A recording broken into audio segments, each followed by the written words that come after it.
তো প্রথম কথা মৌসুমি বায়ু নিয়ে বলা যাক। মৌসুমি বায়ু তো আজকেও আপনার পশ্চিমবঙ্গে আর অগ্রসর করেনি, যেখানে ছিল সেখানেই আছে। তবে আগামী 2-3 দিনে পশ্চিমবঙ্গের বাকি অঞ্চলগুলিতে দক্ষিণ পশ্চিম মৌসুমি বায়ুর অগ্রসর হওয়ার সম্ভাবনা আছে।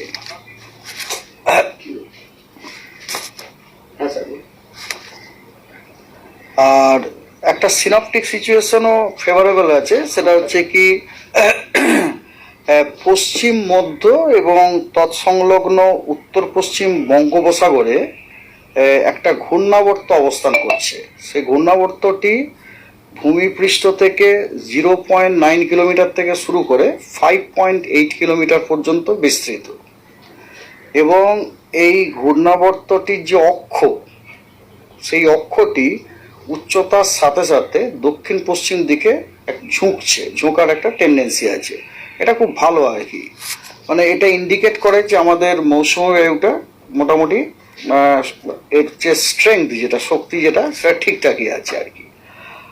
আর আমাদের মনে হয় যে আগামী 24 ঘন্টা বা 48 ঘন্টাতে ওই ঘূর্ণাবর্তটি সমুদ্রপৃষ্ঠতে একটি লো প্রেসার রূপ ধারণ করতে পারে। তবে এটা হচ্ছে আমার পার্সোনাল মতামত আর কি, কারণ গতকাল ঘূর্ণাবর্তটি ছিল 1.5 কিলোমিটার থেকে 5.8 কিলোমিটার পর্যন্ত। আজকে সেটা নিচের দিকে স্ট্রেসড হয়ে 0.9 কিলোমিটার এসেছে। তো সেই তারই কন্টিনিউয়েশনে আমরা আশা করছি যে হয়তো আগামী 24 ঘন্টাতে বা 48 ঘন্টাতে ওইটি সমুদ্রপৃষ্ঠতে একটি low pressure area, that is মানে নিম্নচাপ অঞ্চল রূপে দেখা যেতে পারে। হ্যাঁ, এবং সেক্ষেত্রে তার জন্য এলাকাতে আপনার বৃষ্টিপাত হওয়ার সম্ভাবনা।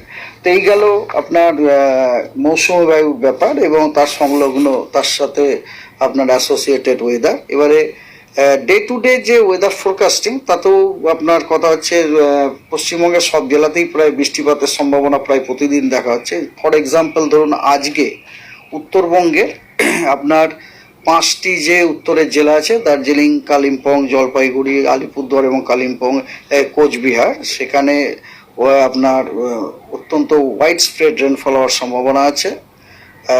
এবং নর্থ বেঙ্গলের বাকি জেলাগুলিতে ফেয়ারলি ওয়াইড স্প্রেড হওয়ার সম্ভাবনা আছে। আর সাউথ বেঙ্গলে আপনার মুর্শিদাবাদ, নদিয়া, 2টি 24 পরগনা, কলকাতা এবং 2টি মেদিনীপুরে আজকে ফেয়ারলি ওয়াইড স্প্রেড রেনফল হওয়ার সম্ভাবনা আছে। এবং সাউথ বেঙ্গলের অন্যান্য জেলাগুলিতে কিন্তু স্ক্যাটার রেনফল হওয়ার সম্ভাবনা আছে। আগামীকাল এবং 29 তারিখ এবং আগামীকাল যে হচ্ছে আপনার 5টি যে উত্তরের জেলা, যেগুলো একটু আগে বলো, সেগুলোতে সবই আপনার ওয়াইড স্প্রেড রেনফল হওয়ার সম্ভাবনা আছে। এবং পশ্চিমবঙ্গের বাকি সব জেলাতে আপনার ফেয়ারলি ওয়াইড স্প্রেড রেনফল হওয়ার সম্ভাবনা আছে। 29 এবং 30 2 দিনই পশ্চিমবঙ্গের সব জেলাতেই ওয়াইড স্প্রেড রেনফল হওয়ার সম্ভাবনা আছে। 29-30 2 দিনই। আর 1 জুলাই, 2 জুলাই, 3 জুলাইতে নর্থ বেঙ্গলের সব জেলাতে ওয়াইড স্প্রেড রেনফল হওয়ার সম্ভাবনা আছে। এবং সাউথ বেঙ্গলে বীরভূম, মুর্শিদাবাদ, নদিয়া এবং নর্থ 24 পরগনাতে আপনার ওয়াইড স্প্রেড রেনফল হওয়ার সম্ভাবনা আছে। এবং সাউথ বেঙ্গলের বাকি সব জেলাতে ফেয়ারলি ওয়াইড স্প্রেড রেনফল হওয়ার সম্ভাবনা আছে। এই সপ্তাহে আমরা এরপরে আসুন ওয়েদারের যে ওয়ার্নিং। আজকে ভারী বৃষ্টির ওয়ার্নিং দেওয়া হয়েছে দার্জিলিং, কালিম্পং, জলপাইগুড়ি, আলিপুরদুয়ার এবং কোচবিহারে।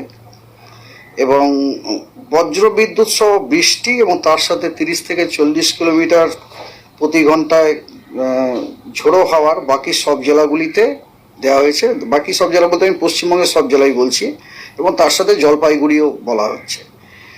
28